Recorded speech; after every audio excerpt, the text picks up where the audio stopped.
Hello students, welcome to our channel SD Biology classes. In last video, I have discussed about lysosome. Today I am going to discuss about a cell organelle which is present in plant cell and in some algae mainly, that makes the color of the leaves and also the color of the flower, fruits, etc. Can you guess which cell organelle is it? Yes, it is plastid. So let's start it. Today our learning objectives are the information about plastid, structure of plastid, types of plastid and the functions of plastid. First of all, we will know about some informations of plastid. Do you know who discovered plastid? Plastid were discovered and named by Ernest Haeckel in 1866. It is present mainly in the plant cell, in some algae and also in some protists like Euglena and Chrysamoeba. The number of plastid can vary from one organism to another organism.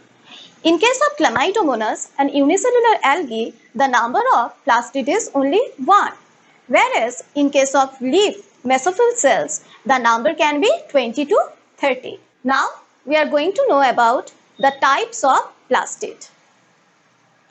Plastids are mainly categorized into two types, depending on the substance present in it. It mainly contains different types of pigments. When the colorful substances or the pigments are present in the plastid, then they are called as the chromoplast. When the plastids do not have any colorful substances or pigments, then those colorless plastids are called as the leucoplast. Now, depending on the pigment, which pigment are present in the chromoplast are of three types. If the chromoplast having green color pigment chlorophyll, then it is called as the chloroplast. If it contains a brown color pigment fucoxanthin, then it is called as the pheoplast. Pheoplast is present in some brown colored algae. If the chromoplast contain a red color pigment phycoerythrin, then it is called as the rhodoplast, and we can see the rhodoplast type of plastid in red algae. And chloroplast is found in all green plants, in the leaves and also in other green parts of the plants. Now, let us talk about the leucoplast, the colorless plastid. So, leucoplast, from the name we can understand leuco means colorless. So, the plastids that do not have any colorful substances. Then this colorless plastid, where do they can present? They can present in the colorless part of the plants, like in the root, in the stored food, etc. For example, the leucoplast that contain the stored food as carbohydrate. That means what? When in the leucoplast carbohydrate is present at the stored food, then it is called as the amyloplast, and it is present in the wheat, in the rice grain, etc. If the leucoplast contain the protein as the stored food, then that type of leucoplast is called as the alluroplast, and it is present in the protein stored portion of the plants, like in the grain of pulses. If the leucoplast contain fat or oils, then that type of plastid or leucoplast are called as the elaioplast.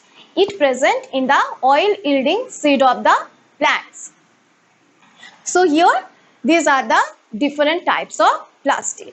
Now we will know about the structure of plastid, especially the structure of the chloroplast. So students, see, here we have the diagram of a chloroplast. Let's know the different parts of it. Chloroplast is a flat, sac-like oval-shaped structure. It is covered by a double membrane-bound layer. The outermost layer of the membrane is called as the outer membrane, and the inner layer of the membrane is called as the inner membrane. And the space between outer membrane and inner membrane is called as the intermembrane space or interplastidial space. Now the space that is covered by the inner membrane, that space of the chloroplast is called as the stroma. What does stroma contain? Stroma contain ribosome, that is 70S type of ribosome, and double-stranded circular DNA. Due to presence of this circular DNA and ribosomes, chloroplasts are called as the semi-autonomous cell organelles. They can replicate in their own and also they can produce their own protein. Except ribosomes and circular DNA, inside the stroma, the enzymes which are responsible for the photosynthesis or for production of carbohydrates, those enzymes are present in the stroma part of the chloroplast. Now you can see some coin-shaped flat structure present in the chloroplast. These flattened membranous sacs called thylakoids, which are arranged in stacks like the piles of coins. These piles of coins is called as the granum. So each oval shaped structure is called as thylakoid and the stack of thylakoid is called as granum. Now the grana are interconnected with each other by a long strand like structure. It is called as lamella or stroma lamellae. Now the pigments which are responsible for photosynthesis, that is chlorophyll, different types of chlorophyll molecules are present on the membrane of the thylakoid, and this is the inner part of the thylakoid that is called as the lumen. So the light reaction of photosynthesis occurs in the thylakoid membrane as all the pigment molecules chlorophyll A and other pigments are present in the membrane of thylakoid, and the dark reaction of photosynthesis occurs in the stroma part of the chloroplast. So here we have the structure of chloroplast. Now, after knowing the structure of the chloroplast, we can understand very well what is its function. So, plastid are of different types like chloroplast, leucoplast as well as the chromoplast. When the plastid is chloroplast, we have seen that the photosynthesis, the dark reaction and the light reaction of photosynthesis occurs within the plastid. So, chloroplast help to trap the sunlight and thus help in the process of photosynthesis. This is one of the important function of plastid as a chloroplast. When the plastid is of chromoplast type, it helps in pollination and dispersal of seeds and fruits. Chromoplasts are the colorful plastid. They are present in the petals of the flower. So thus they can attract the insects and it helps in the pollination process. And when the fruits are also colorful, they are easily attracted by different birds, insects. They eat the fruit and help in the dispersal of the seed from one place to another place. Leucoplasts store the reserve food in the form of starch grains or oil droplets or protein. So the main function of leucoplast is to store the food materials of the plant.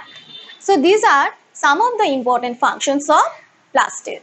So here we have the important facts about chloroplast. Chloroplast is also called as the semi-autonomous cell organelle. Why? Because they have their own ribosome and they have their double-stranded circular DNA. Due to presence of this ribosome and double-stranded circular DNA, they can replicate in their own and they can produce their own protein. Hence, the chloroplasts are also called as semi-autonomous cell organelle. Now, we will know about the types of chloroplast. Depending on the presence and absence of grana inside the chloroplast, there are two types. If the grana are present inside the chloroplast, they are called as the granule chloroplast. Example, this type of chloroplast are present in the mesophyll cells. Whereas if the chloroplasts do not have grana or grana are absent in the chloroplast, then this type of chloroplast are called as agranule chloroplast and it is present in bundle sheath cells. Now another part of or another important information about chloroplast. Chloroplast can be of different shapes. They are not only oval shaped structure, they can be of different shapes. Like the oval shaped chloroplast we can see usually in the green plants, like in the leaf, in the green stem of the green plants we can see the chloroplast which is of oval shaped. But in case of algae, they also have chloroplast. In case of algae, the shape of the chloroplast are of different types. They can be of star-shaped like in Zygnema, or they can be ribbon-shaped as we can see in Spirogyra. Except star-shaped and ribbon-shaped, they can also be spherical, discoid, lens-shaped, etc. So these are the some important points about chloroplast. So students, here we have the assignment part. It includes some questions. You will get the answer from today's video. So from today's lesson, we have learned about plastid, different types of plastids, structure of chloroplast, and functions of different types of plastids.